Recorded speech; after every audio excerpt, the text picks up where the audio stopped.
Halo semuanya, selamat datang di channel 100 Alur Cerita. Pada kesempatan kali ini, kita akan membahas Batang 99 Plus part 15. Buat kalian yang belum nonton part sebelumnya, silahkan cek di playlist yang telah saya buat atau cek di deskripsi. Sebelumnya, disclaimer, konten ini tidak akan membahas keseluruhan dari cerita Batang 99 Plus. Jadi, jika kalian ingin mengetahui fullnya, silahkan baca di web legal atau beli komiknya jika sudah ada di tempat kalian sebagai bentuk apresiasi bagi kreator. Oke, tanpa berbasa-basi lagi, mari kita mulai ke pembahasannya. Cerita dimulai dengan Jiwo yang senang karena sekarang ia sedang saling hantam dengan bayangannya sendiri.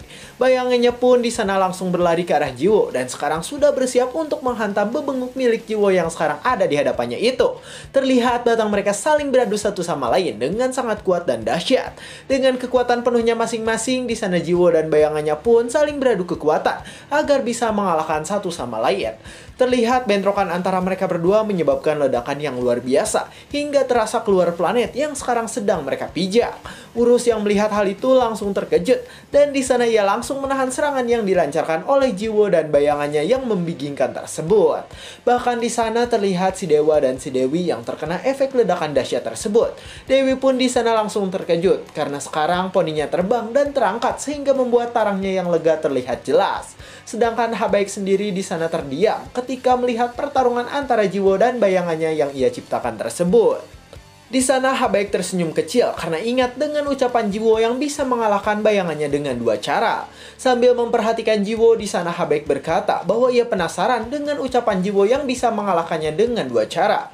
Di sana ia penasaran dengan cara apa Jiwo bisa mengalahkan bayangannya yang overpower tersebut. Sedangkan itu di sisi lain terlihat Dewi yang sedang memperhatikan mereka dari kejauhan sambil memakan sandwich. Dengan wajah cantiknya di sana Dewi berkata bahwa Jiwo pasti tidak bisa mengalahkan bayangan milik Habaik. Di sana ia mengatakan jika Jiwo hanya sedang menggertak Habaik saja. Di sana ia memberitahu jika Habaik spesial karena ia memiliki skill dari cermin yang bisa meniru kekuatan musuh. Dewi di sana mengatakan bahwa Habaik bukanlah bos monster yang bisa dihadapi sendirian. Jadi sekarang Jiwo pasti tidak akan bisa mengalahkannya. Tapi dengan wajah senangnya, Jiwo di sana berkata bahwa cara pertama untuk mengalahkan Habaik adalah dengan menghancurkan dunia yang sekarang sedang mereka tinggali. Dewi yang mendengar hal itu langsung berkeringat dingin dan ia jadi tidak nafsu makan untuk melanjutkan memakan sandwichnya. Dewa pun di sana ikut berkeringat dingin ketika Jiwo berkata bahwa ia memiliki rencana untuk menghancurkan dunia dengan tongkat kematian yang dimilikinya.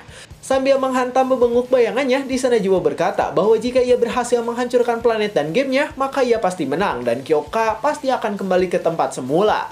Namun di sana Jiwo malah tersenyum lebar. Ia berkata bahwa ia tidak ingin menghancurkan dunia karena sekarang ia mau mencoba cara baru agar bisa mengalahkan bayangan yang ada di hadapannya. Si Dewi dan si Dewa langsung melanjutkan makan sandwichnya masing-masing karena sekarang mereka berdua merasa lega setelah mendengar bahwa Jiwo tidak akan menghancurkan dunianya saat ini.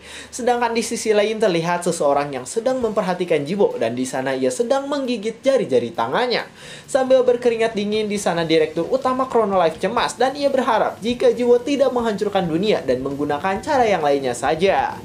Cerita pun berganti di sebuah tebing yang di dalamnya banyak lubang-lubang yang biasa ditinggali oleh para monster atau binatang buas.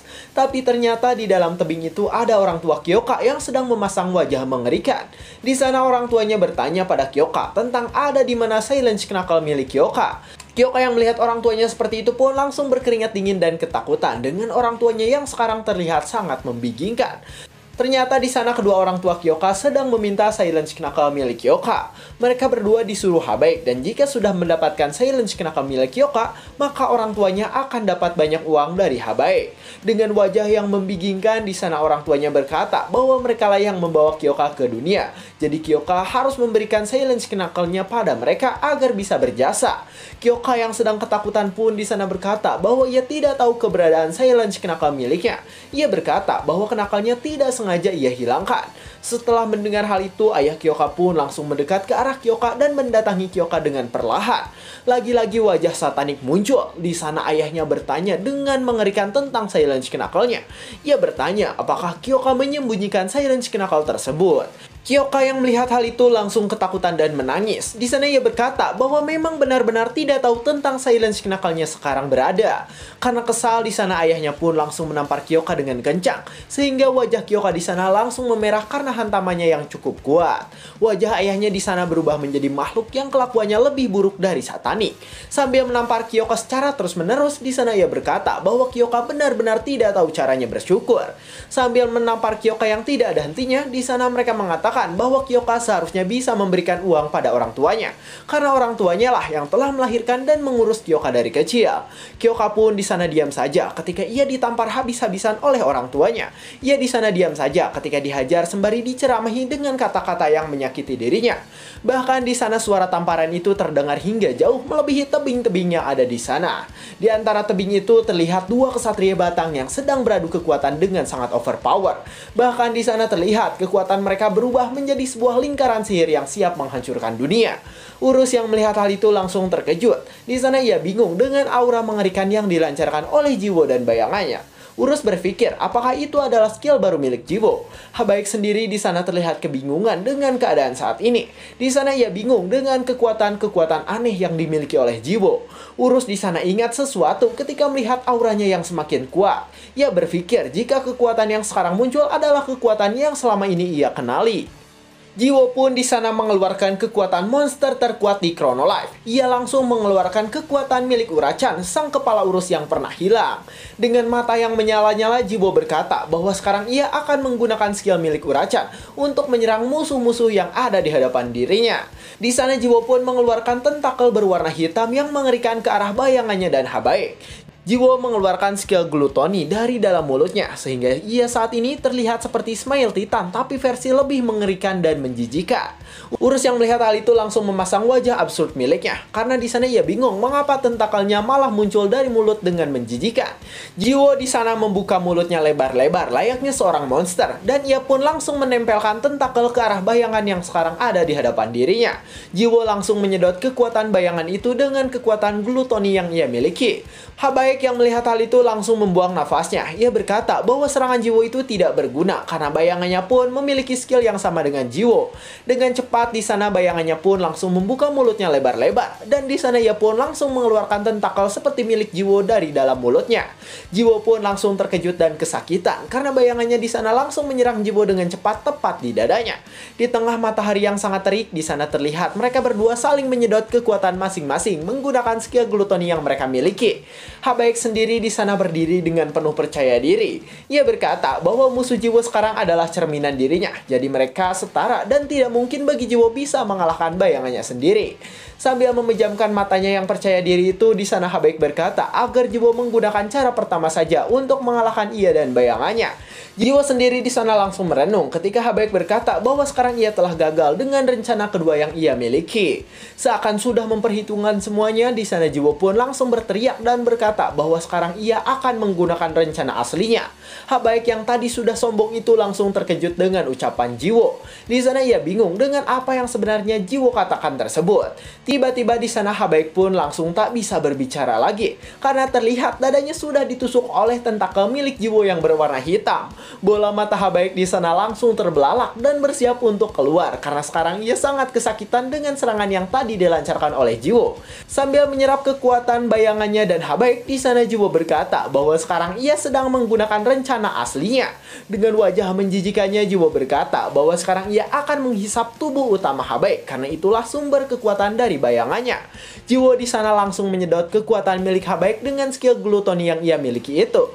Habaek langsung ketakutan dan berkeringat dingin. Di sana ia tidak menyangka karena Jiwo bisa mengeluarkan tentakel keduanya, dan serangan yang tadi dilancarkan pada bayangannya itu adalah sebuah tipuan agar bisa menyerang Habaek. Saat ia ingin berbicara lebih banyak, di sana Habaek pun langsung terisap sehingga ia sekarang menjadi seorang kakek tua yang bersiap untuk meninggalkan dunia. Bayangan Jiwo sendiri Dewi di sana langsung memudar ketika Habaek yang memanggilnya telah kehilangan kekuatan utama. Di sana bayangan Jiwo pun menghilang karena Habaek sudah tidak memiliki kekuatan untuk bisa mempertahankan bayangannya tersebut. Sambil menyedot Habaek yang sekarang sudah lemah lesu dan bersiap mati, Jiwo pun berkata bahwa ia tahu jika tubuh utamanya diserang, maka bayangannya yang tadi ada di hadapannya pun pasti akan ikut menghilang. Jiwo memasang wajah aneh, lalu dengan wajah anehnya itu Jiwo berkata bahwa pertarungan tadi benar-benar menyenangkan bagi dirinya. Habaek yang mendengar hal itu langsung berusaha untuk berbicara, namun sayang sekarang giginya mulai hilang dan ia tidak bisa mengatakan sepatah apapun pada Jiwo yang berada di hadapannya. Karena rasa kesalnya pada Jiwo, di sana ia langsung menumbuhkan giginya kembali dan ia langsung menggertakannya dengan kencang. Saat hampir menjadi debu, di sana Habaek pun langsung beregenerasi dan ia langsung membelah tentakel yang dari tadi menyedot kekuatan miliknya tersebut. Jiwo yang melihat hal itu langsung terkejut karena ia tidak menyangka jika Habaek bisa lepas dari gluttony skill yang dimiliki oleh dirinya. Habaek di sana langsung mengeluarkan cermin yang menyimpan kekuatan miliknya. Lalu dengan wajah yang sangat kelelahan, di sana Habaek langsung menatap Jiwo yang sekarang ada di hadapannya itu. Di sana ia berkata bahwa Jiwo benar-benar menyusahkan. Sambil tersenyum kecil, Habaek mengatakan bahwa ia tidak menyangka karena Jiwo berhasil membuat ia terpojok. Sambil memandang Jiwo, di sana Habaek menjelaskan bahwa sekarang ia tidak punya cara untuk bisa melawan Jiwo dan juga mendapatkan kenakal milik Kyoka. Dewa yang mendengar hal itu langsung terkejut dan kebingungan. Di sana ia bingung ketika Habaek berkata bahwa ia ingin mendapatkan kenakal milik Kyoka. Sambil memandang si Dewi, di sana Dewa berkata apakah Habaek tidak tahu jika kenakal milik Kyoka sekarang sudah diserap oleh Urachan. Dewi dengan wajah manisnya langsung berkata bahwa Habaek memang tidak tahu karena ia tidak memberitahu Habaek tentang hal tersebut. Habaek sendiri di sana langsung mengeluarkan skill melayang miliknya dan sambil terbang di angkasa, di sana ia langsung berkata bahwa sekarang dirinya akan mundur terlebih dahulu. Jiwo langsung terkejut dan ia langsung menarik kembali tentakel yang tadi dikeluarkan lewat mulutnya. Sambil bersiap dengan tongkat kematian miliknya, di sana Jiwo berkata bahwa berani sekali Habaek pergi, padahal saat ini ia tidak akan membiarkan Habaek pergi begitu saja. Habaek yang kelelahan pun di sana langsung berkata bahwa ia adalah pecundang. Jadi sekarang ia harus kabur layaknya seekor cicak yang memotong ekornya ketika dalam bahaya. Di sana Habaek pun melemparkan cermin yang sedari tadi ia keluarkan di lengannya. Jiwo yang melihat hal itu langsung terkejut karena sekarang dirinya diberi sebuah cermin yang merupakan inti kekuatan dari Habaek. Terlihat cermin itu adalah salah satu item milik Habaek dan sekarang cerminnya sudah menjadi milik Jiwo. Jiwo sendiri di sana kebingungan, sedangkan Urus langsung terkejut karena ia tidak menyangka jika Habaek telah memberikan benda berharganya pada Jiwo. Habaek yang sedang kelelahan itu di sana berkata bahwa cermin itu adalah hadiah bagi Jiwo yang telah membuatnya kelelahan. Dan mungkin dengan hal itu, Jiwo pun bisa mengampuni Habaek yang sekarang akan kabur. Jiwo yang mendengar hal itu langsung tersenyum mengerikan ke arah Habaek. Di sana ia berkata bahwa ia tidak ingin mengampuninya karena jika ia menghabisi Habaek, maka ia akan mendapatkan lebih banyak item seperti saat ia menghabisi dewa dari dunia lain. Habaek di sana langsung tersenyum. Ia berkata bahwa iblis pasti akan menangis ketika mendengar perkataan Jiwo yang membingungkan tersebut. Tapi di sana ia menjelaskan bahwa ia harus hidup agar cerminnya bisa digunakan. Habaek pun langsung pergi dengan cepat sambil berkata bahwa nanti ia akan bertemu lagi dengan Jiwo. Jiwo dengan penampilan epiknya pun di sana menatap dengan tajam sembari memegang cermin yang tadi telah diberikan oleh Habaek pada dirinya. Dengan matanya yang tajam, di sana Jiwo pun mengatakan agar Habaek melakukan sesuatu sesukanya saja. Dan sambil menatap tebing yang di dalamnya ada Kyoka, di sana Jiwo berkata bahwa tujuan dirinya adalah untuk menyelamatkan Kyoka dan bukan mengurusi Habaek. Tebing itu terlihat tenang walaupun di dalamnya ada Kyoka yang sedang disiksa oleh kedua orang tuanya. Di dalam tebing saat ini terlihat penjara kuno dengan obor yang menyala di sepanjang lorong tebing tersebut. Di dalam lorong sepi tersebut terdengar suara tamparan yang terjadi secara terus-menerus pada seseorang. Ternyata di sana ayah Kyoka menampar Kyoka dengan kencang dan tanpa henti. Di sana ia berkata bahwa Kyoka benar-benar tidak tahu terima kasih. Ia mengatakan bahwa Kyoka telah membuat ia dan ibunya menderita. Kyoka pun di sana langsung mengingat masa-masa ketika ia selalu tersiksa di kamarnya yang penuh dengan kesendirian. Sambil menampar Kyoka dengan kencang, di sana ayahnya berkata bahwa Kyoka harus menuruti perintahnya karena ia adalah orang tua dari Kyoka itu sendiri. Kyoka di sana ingat dengan dua sosok membingungkan yang selalu menghantui pikirannya, dan dua orang itu adalah orang tuanya yang dimana sekarang mereka berdua ada di hadapan dirinya. Kyoka hanya bisa diam saja ketika ia harus menerima banyak tamparan demi tamparan yang datang ke arahnya dengan sangat kencang. Di sana Kyoka pun nyuksruk ketika dirinya terus-menerus ditampar oleh keluarganya yang sangat membagongkan tersebut. Kyoka langsung terkapar dengan perasaan yang campur aduk karena keadaan saat ini. Ayahnya pun di sana terlihat kelelahan setelah menampar Kyoka secara terus-menerus dengan brutal. Namun di sana ia malah tersenyum setelah menghajar Kyoka secara terus-menerus seperti tadi. Ayah dan ibunya pun di sana memandang Kyoka yang sekarang sedang terkapar. Lalu dengan nada kesal mereka berkata bahwa sekarang mereka sudah tidak perlu dengan kenakal milik Kyoka lagi. Wajah orang tua Kyoka pun di sana berubah menjadi mengerikan. Lalu sambil tersenyum seperti itu di sana mereka berkata bahwa mulai sekarang mereka akan mendapatkan uang dari Kyoka. Kyoka pun di sana tidak menjawab dan ia hanya bisa menahan rasa sakit akibat tamparan-tamparan yang diberikan oleh bapaknya yang biadab tersebut. Dengan wajah cantik yang mengenaskan di sana Kyoka berkata bahwa sekarang ia sudah muak dengan kelakuan orang tuanya yang sangat membagongkan itu. Ibu Kyoka di sana tiba-tiba mengatakan bahwa sekarang mereka ada di dunia game. Jadi putusan pengadilan tentang tidak mendekati Kyoka tidak berlaku di sana. Kyoka pun langsung ingat dengan perlakuan dua manusia biadab itu ketika kecil. Dan bahkan di sana ibunya semakin memperkeruh keadaan dengan berkata bahwa sekarang Kyoka sudah tidak bisa kabur lagi. Kyoka yang mendengar hal itu langsung menggertakkan giginya dengan sangat kencang karena ia sangat kesal dengan keadaan. Namun ibu dan ayahnya di sana malah tersenyum dengan manis. Di sana mereka berkata bahwa sekarang keluarganya akan lengkap kembali dan mereka akan hidup bersama selamanya. Sambil menatap dengan tatapan kosong, di sana Kyoka berkata bahwa sekarang ia memohon agar ada seseorang yang datang pada dirinya. Kyoka di sana menangis karena keadaan keluarganya yang benar-benar membuat ia sangat sedih. Sambil mengingat kesendirian dan kekesalannya, di sana Kyoka berharap agar ada seseorang yang datang dan bisa melepaskannya dari neraka tersebut. Tiba-tiba di sana ada seseorang yang sedang menggali emas. Di sana orang itu berkata pada orang tuanya Kyoka. Di sana orang itu berkata bahwa Kyoka bisa saja berhenti bermain game, jadi mereka tidak akan bisa bersama lagi. By the way, yang muncul adalah pahlawan kita semua, Sang Ksatria Batak. Kyoka dan orang tuanya pun di sana langsung terkejut dengan kedatangan Jiwo yang tiba-tiba muncul di tengah percakapan antara mereka bertiga. Di sana orang tua Kyoka langsung memandang Jiwo dengan kesal. Mereka bertanya-tanya siapa itu Jiwo dan berani sekali Jiwo mengganggu mereka yang merupakan keluarga. Kyoka yang melihat Jiwo pun di sana langsung memandang Jiwo yang biasa ia panggil dengan sebutan Ksatria Batak. Ayah Kyoka pun di sana sadar jika Jiwo adalah orang yang muncul di video yang viral saat ia sedang bertarung melawan Uracha. Di sana ia mengatakan bahwa Jiwo adalah orang cupu yang selalu mendekati Kyoka. Namun dengan cepat di sana Jiwo langsung menghantam babatok bapak biadab tersebut menggunakan tongkat kematian yang ada di lengan kanannya. Bapak Kyoka pun di sana langsung tumbang. Beruntung di sana ia tidak tewas karena Jiwo berhasil menggunakan skill menyentuh tanpa membunuh miliknya. Sambil memegang tongkatnya di sana Jiwo berkata bahwa ia biasanya bersikap sopan pada orang yang lebih tua. Lalu dengan wajah kesalnya di sana Jiwo berkata bahwa itu tidak berlaku pada orang tua Kyoka yang sangat egois tersebut. Urus yang melihat hal itu langsung memasang wajah bingung absurdnya.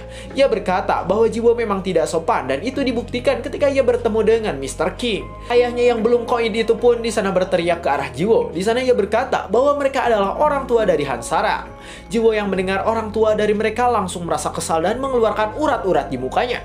Di sana Jiwo berkata bahwa kata orang tua itu benar-benar hanya bacot saja. Karena bagaimana bisa orang tua memeras dan menampar anaknya sendiri secara terus-menerus. Ibunya pun di sana berkata bahwa itu benar. Ia berkata pada Jiwo agar menanyakan hal itu pada Kyoka jika memang tidak percaya. Jiwo di sana langsung memasang wajah meledeknya. Di sana ia mengatakan bahwa ia benci dengan orang yang membawa realita ke dalam sebuah game seperti itu. Ibunya pun di sana langsung memarahi Jiwo. Ia berkata bahwa orang yang bermain game memang biasanya menjadi sengklek dan menyebalkan seperti Jiwo ini.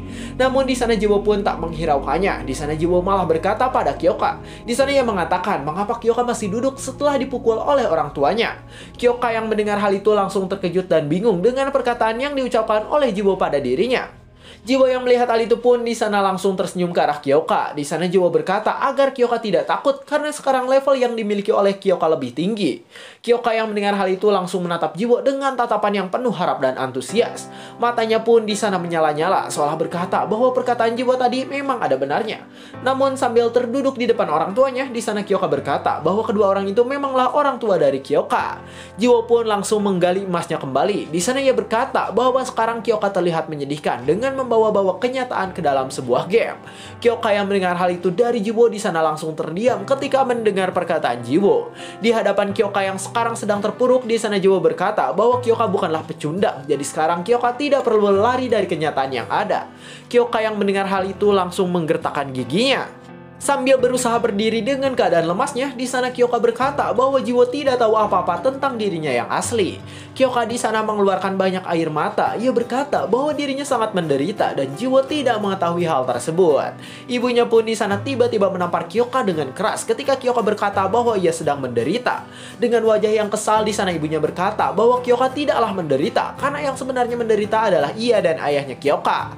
Kyoka pun di sana hanya bisa diam saja, sedangkan ibunya berkata bahwa Kyoka adalah anak mereka, entah itu di dunia nyata maupun di dalam dunia game. Kyoka yang mendengar hal itu dari ibunya pun langsung menggertakkan giginya kembali karena ia sangat kesal dengan keadaan saat ini.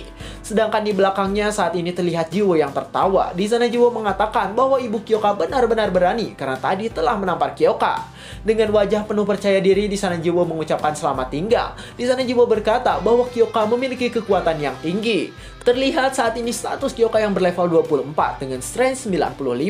Kyoka pun di sana mengepalkan tinjunya dengan sangat kencang. Air matanya di sana mengalir begitu deras hingga membasahi baju yang ia kenakan. Di sana terlihat tinjuan itu sekarang diarahkan pada makhluk biadab yang sekarang ada di hadapan dirinya. Dan makhluk itu adalah ibu Kyoka sendiri.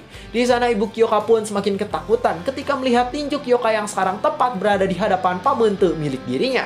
Kyoka langsung mengingat tentang semua perlakuan yang telah dilakukan oleh orang tuanya. Di sana ia benar-benar ingat tentang kesendirian dan kesedihan yang ia alami satu demi satu dalam kehidupan milik dirinya. Dan ia ingat bahwa masa kecilnya telah direnggut dan ia hanya bisa menangis di dalam masa kecilnya yang suram tersebut. Ia pun saat ini mencurahkan seluruh kebencian dan kesedihan yang menumpuk pada pukulan yang akan ia layangkan. Di sana Kyoka pun langsung menghantam bebenguk makhluk biadab itu dengan kekuatan penuhnya. Setelah dihantam oleh tinjuan Kyoka, di sana ibunya pun langsung terpental karena pukulan Kyoka sangatlah kuat. Setelah semuanya selesai, cerita pun berpindah di suatu gedung yang mewah. Dan di sana terlihat ada Kyoka yang sedang menjelaskan bahwa ia adalah seorang player di game Chrono Life. Wartawannya pun di sana bertanya-tanya tentang kepribadian Kyoka di dalam game yang mungkin berbeda dari dunia nyata. Kyoka pun di sana menjelaskan bahwa kepribadiannya di dalam game mungkin berbeda dengan dunia nyata, karena di dunia game ia bisa menghajar monster untuk meluapkan amarahnya. Wartawannya pun di sana langsung berkeringat dingin ketika mendengar ucapan yang dilontarkan oleh Kyoka. Ia berkata bahwa kepribadian Kyoka di dunia game sangatlah berbeda dari aslinya. Kyoka yang mendengar kata berbeda pun di sana langsung terdiam. Lalu dengan wajah manisnya ia mengatakan jika kepribadiannya di dalam game adalah kepribadian aslinya yang tidak ia tutupi sedikit pun. Wartawan yang mendengar hal itu langsung diam dan menatap Kyoka. Bahkan para reporter dan kameramen langsung terpesona dengan perkataan Kyoka tadi. Kyoka di sana menjelaskan bahwa ia tidak peduli jika dirinya yang asli adalah ia yang sedang bermain game atau bukan. Saat Kyoka sedang seperti itu di sana, terlihat Jiwo yang sekarang sedang menontonnya di sebuah TV. Jiwo pun langsung tersenyum. Di sana ia berkata bahwa Kyoka saat ini benar-benar terlihat cool dan keren. Setelah selesai menonton Kyoka, di sana Jiwo pun langsung mengambil VR miliknya dan ia langsung bersiap login ke dalam Chrono Life.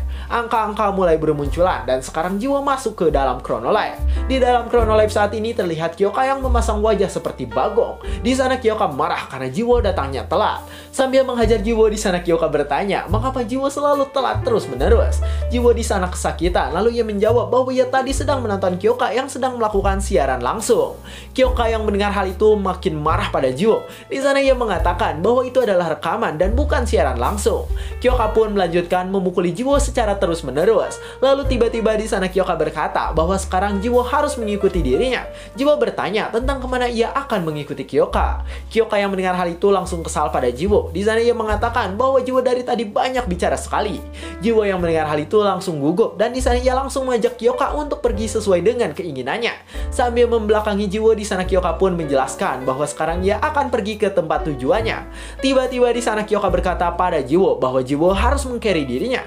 Jiwo yang mendengar bahwa Kyoka ingin di-carry langsung terkejut dengan ucapan Kyoka yang sangat familiar di telinganya. Jiwo pun di sana ingat dengan perkataan tersebut. Di sana ia tahu jika perkataan itu adalah perkataan Jiwo saat ia baru pertama bertemu dengan Kyoka. Jiwo ingat ketika ia berkata bahwa ia adalah pemula yang ingin di-carry oleh Kyoka. Namun saat ini terlihat Kyoka berkata hal yang sama pada Jiwo. Di sana Kyoka pun mendekat ke arah Jiwo dengan perlahan. Lalu dengan bibir manisnya ia berkata agar Jiwo meng-carry dirinya. Dan di sana wajah cantik Kyoka pun muncul di hadapan Jiwo. Kyoka di sana mengatakan bahwa mulai sekarang Jiwo akan menjadi masternya agar bisa meng-carry Kyoka. Dan cerita pun bersambung. Anjay, Neng Kyoka menibangi. Love you, Neng.